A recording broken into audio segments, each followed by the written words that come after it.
आमोदला सुट्टी लागल्यामुळे आम्ही माझ्या माहेरी आलेलो आहोत।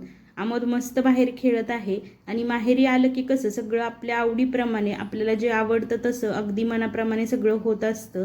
सासरी होत नाही असं नाही, पण सगळ्यांच्या आवडीनिवडी जपता जपता आपली आवड निवड थोडी बाजूलाच राहून जाते। त्यामुळे माहेरी आल्यानंतर आपल्या सगळं असं आवडीचं मिळतं। त्यासाठीच माझ्या आईने इथे माझ्यासाठी कुरडईची भाजी बनवलेली होती। कुरडईच्या तारा एकदम पातळ असल्यामुळे अगदी थोडासा पाण्याचा हपका मारून भिजवत ठेवल्या। 5-10 मिनिट भिजवून झाल्यानंतर थोड्याशा पापड्या अगोदर आमोदसाठी तळून घेतल्या आणि त्यानंतर कढईमध्ये फोडणीसाठी जिरे घातले। त्यानंतर 2 ते 3 बारीक चिरलेले कांदे घातले। त्यामध्येच कांदा चांगला परतावा यासाठी मीठ घातलं आणि कांदा परतून घेतला। आवडीनुसार काळा मसाला घातला आणि भिजवून घेतलेल्या कुरडईचा चुरा घातला। त्यानंतर भरपूर अशी कोथिंबीर घातली आणि चांगलं परतून घेतलं।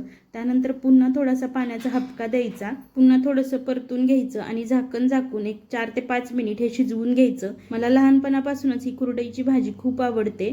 शाळेत असताना सुद्धा डब्याला घेऊन जायचे, सगळ्या मित्रमैत्रिणींना सुद्धा ही भाजी खूप आवडायची। व्हिडिओ आवडला तर यूट्यूबवर सबस्क्राईब आणि फेसबुक इंस्टावर फॉलो करा।